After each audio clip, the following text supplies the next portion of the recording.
참 예수님, 사랑하는 형제 자매 여러분, 아기 예수님의 탄생을 기다리는 대림절이 시작됩니다. 형제 자매님들과 함께 하느님께서 펼치신 구원의 역사를 돌아보면서 하느님의 지극한 자비 안에서 인간의 죄와 용서의 의미를 돌아보고자 합니다. 태초에 하느님께서 말씀으로 세상 만물을 창조하시며 그 마지막에 인간을 창조하셨습니다. 하느님께서 인간을 창조하실 때의 그 말씀을 들어봅시다. 하느님께서 말씀하셨다. 우리와 비슷하게 우리의 모습으로 사람을 만들자. 그래서 그가 바다의 물고기와 하늘의 새와 집짐승과 온갖 들짐승과 땅을 기어다니는 온갖 것을 다스리게 하자. 하느님께서는 이렇게 당신의 모습으로 사람을 창조하셨다. 하느님의 모습으로 사람을 창조하시되 남자와 여자로 그들을 창조하셨다. 창세기 1장 26절 27절 말씀입니다. 하느님께서 인간을 당신과 비슷하게 당신의 모습으로 창조하셨다고 합니다. 이것이 무슨 뜻일까요? 바로 이어지는 말씀을 들으면 알 수 있습니다. 사람을 창조하기 전에 창조하신 모든 피조물들, 바다의 물고기와 하늘의 새와 집짐승과 온갖 들짐승을 다시 언급하시며 그들을 다스리라는 것입니다. 피조물을 다스리는 것은 본래 착한 목자이신 하느님의 몫인데 당신을 닮은 인간의 손에 맡기신 것입니다. 우리 인간에게 하느님께서 창조하신 세상을 맡기신다는 말씀입니다. 우리가 하느님을 닮았다는 것도 놀랍고 그 역할도 놀랍습니다. 인간 창조에 관한 또 하나의 말씀이 있습니다. 땅에는 아직 들의 덤불이 하나도 없고 아직 들풀 한 포기도 돋아나지 않았다. 주 하느님께서 땅에 비를 내리지 않으셨고 흙을 일굴 사람도 아직 없었기 때문이다. 그런데 땅에서 안개가 솟아올라 땅 거죽을 모두 적셨다. 그때 주 하느님께서 흙의 먼지로 사람을 빚으시고 그 코에 생명의 숨을 불어넣으시니 사람이 생명체가 되었다. 창세기 2장 5절, 6절, 7절 말씀입니다. 첫 창조의 말씀에서는 인간이 하느님을 닮게 창조되었다고 했는데 이번 말씀에서는 마치 하느님을 닮았다는 그 뜻을 풀어주듯이 하느님께서 당신이 가지신 생명의 숨을 불어넣어 인간을 창조하셨다고 합니다. 그래서 인간의 생명은 곧 하느님의 생명과 같습니다. 인간의 생명은 이렇게 고귀한 것이고 이 세상에서 착한 목자 하느님의 대리자로 살아가도록 창조되었습니다. 물론 인간이 하느님께서 주신 생명을 온전히 누리기 위해서는 당연한 조건이 있습니다. 하느님의 자녀라고 할 수 있는 아담과 하와가 하느님의 말씀을 듣고 하느님 안에서 살아가는 것인데 에덴 동산의 이야기가 그것을 잘 보여줍니다. 하느님께서 에덴 동산에 살기에 필요하고 좋은 모든 것을 갖추어 주시고 아담과 하와가 그 안에 살게 하셨습니다. 그런데 선과 악을 알게 하는 나무 열매를 먹어서는 안 된다고 하셨습니다. 그것을 먹으면 죽는다고 경고하셨습니다. 하느님의 이 명령은 그 뜻으로 말하자면 선과 악에 대한 최종적인 판단은 어느 인간에게도 속하지 않고 오로지 선하신 하느님에게 속한다는 것입니다. 그리고 이 안에는 아주 중요한 가르침이 들어 있습니다. 인간이 하느님의 말씀을 듣고 그 말씀을 따라 살 때에 하느님께서 주신 생명을 보존한다는 것입니다. 먹지 말라 하시면 먹지 않는 것이 생명의 길입니다. 인간은 하느님 안에 머물 때 영원한 생명을 누릴 수 있습니다. 생명의 창조주이신 하느님을 떠나는 것, 그분의 말씀을 듣지 않는 것, 이것이 곧 죽음입니다. 그런데 뱀은 선악과를 먹어도 절대 죽지 않고 오히려 눈이 열려 하느님처럼 된다고 유혹합니다. 하느님을 닮은 인간이 정말 하느님처럼 된다는 것이 얼마나 달콤한 유혹이었겠습니까? 뱀의 유혹은 하느님을 떠나 자기 뜻대로 살아보고 싶은 강렬한 유혹입니다. 신약 성경에 나오는 탕자의 비유도 이와 비슷한 사건입니다. 아버지에게 유산을 미리 달라고 고집하여 집을 떠나서 삶을 마음껏 즐기고 성공해 보려다 오히려 처절하게 실패합니다.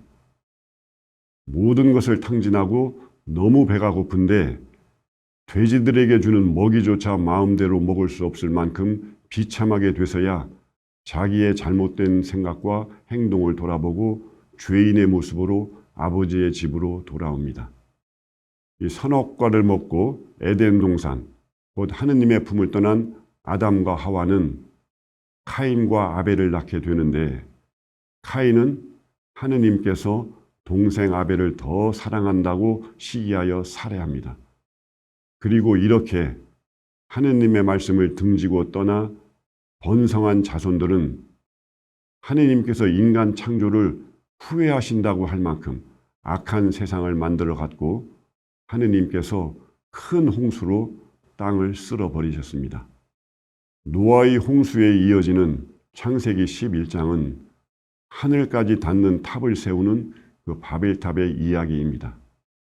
왜 굳이 하늘까지 닿는 탑을 쌓자고 모의했을까요? 우리 인간이 지상에 살기에 하늘은 하느님 계신 곳의 상징입니다. 예수님께서 가르쳐 주신 주님의 기도도 하늘에 계신 우리 아버지라고 시작합니다. 그리고 우리가 구원을 받아 영원한 생명을 누리는 곳을 하느님 나라 혹은 하늘나라라고 합니다. 그래서 이 하늘까지 닿는 탑을 쌓으려 했다는 것은 창세기 3장에 하느님처럼 된다는 뱀의 유혹과 같은 것입니다. 사람들이 힘을 합쳐 몇몇이 혹은 더 큰 조직을 통해 세상을 마음대로 하고 싶은 욕심입니다.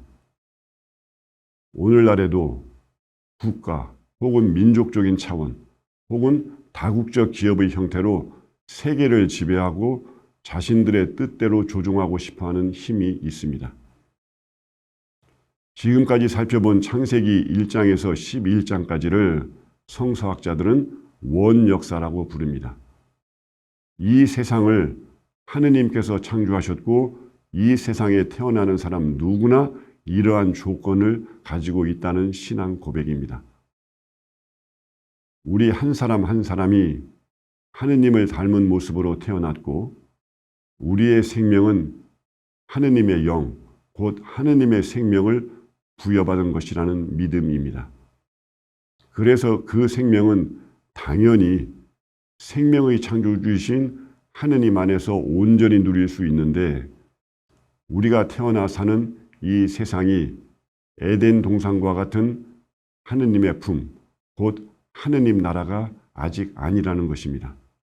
자연계에는 인간보다 훨씬 덩치가 크고 힘이 센 동물들이 많은데 그 동물들은 자연 환경에 그대로 적응하여 생존합니다. 인간만이 환경을 자신에 맞게 변화시킵니다. 동물들은 며칠, 몇 달의 음식을 저장해 놓고 먹지 않습니다. 매번 먹이를 찾아 먹습니다. 인간은 음식을 보존하는 법을 생각해내고 냉장고를 만들어 양식을 오래 보존해 놓고 먹을 수 있습니다. 동물 세계에도 당연히 위계 질서가 있지만 아무리 힘센 동물이라도 일정한 지역만을 자기 영역으로 삼습니다. 그러나 인간은 힘이 강해질수록 훨씬 더 넓은 지역, 가능하다면 전 세계라도 지배하고 싶어 합니다. 이것이 인간이 하느님을 닮았기에 갖는 양면성입니다. 전 세계에 평화를 이룩할 수도 있고 엄청난 파괴를 일으킬 수도 있습니다. 창세기 1장에서 11장은 우리 인간의 이러한 조건을 보여줍니다. 하느님을 닮게 창조되었고 그래서 눈에 보이는 것에 만족하지 않고 더 넓은 세계를 지향하는 힘이 있습니다. 그러나 창조주이시며 생명의 주인이시고 진정한 목자이신 하느님 안에서 우리는 우리의 생명은 물론 타인의 생명과 대자연의 생명도 건강하게 보존할 수 있습니다. 하느님을 닮아 무한한 가능성을 가진 인간이 무한한 것을 소유하고 지배하고 싶은 유혹에 빠질 때 무질서와 억압과 파괴의 역사를 만들고 서로의 욕심이 충돌하여 갈라집니다. 하늘까지 닿는 바벨탑을 쌓아가던 사람들이 처음 한 가지 말을 쓰면서 서로 잘 알아듣던 사람들이 어느 순간부터 서로 말을 알아듣지 못하게 되었다는 것이 그런 뜻입니다. 선악과를 먹고 에덴 동산에서 쫓겨나 바벨탑의 이야기까지 하느님을 닮았으나 하느님처럼 살지 못하고 오히려 죄악으로 방황하는 이 상황을 다시 되돌리는 것은 하느님에 대한 믿음과 신뢰, 그리고 하느님 말씀에 순종하여 이룰 수 있습니다. 하느님께서 이 역사를 회복하시기 위하여 아브라함을 부르신 것입니다. 내 고향과 친족과 아비의 집을 떠나 내가 너에게 보여줄 땅으로 가거라. 창세기 12장 1절 말씀입니다. 아브라함이 살고 있던 고향과 친족과 아비의 집은 창세기 11장에 이르기까지 인간이 하느님과 그분의 말씀을 등지고 살던 환경입니다. 나이 75세에 인간적으로 아무것도 확실히 보장받을 수 없는 새 출발에 부르심을 받은 아브라함은 주님 말씀대로 즉시 떠납니다. 상당수의 친족들이 함께 삶을 유지하던 유목민 사회에서 홀로 떨어져 나온다는 것은 매우 위험한 일이었지만 아브라함은 주님의 말씀을 듣고 즉시 떠났습니다. 이렇게 아브라함의 여정, 곧 믿음의 역사가 시작되었습니다. 아브라함이 떠나는 믿음의 여정은 이 세상이 비록 온전한 하느님의 나라는 아니지만 하느님 나라를 시작할 수 있는 곳이라는 뜻이 됩니다.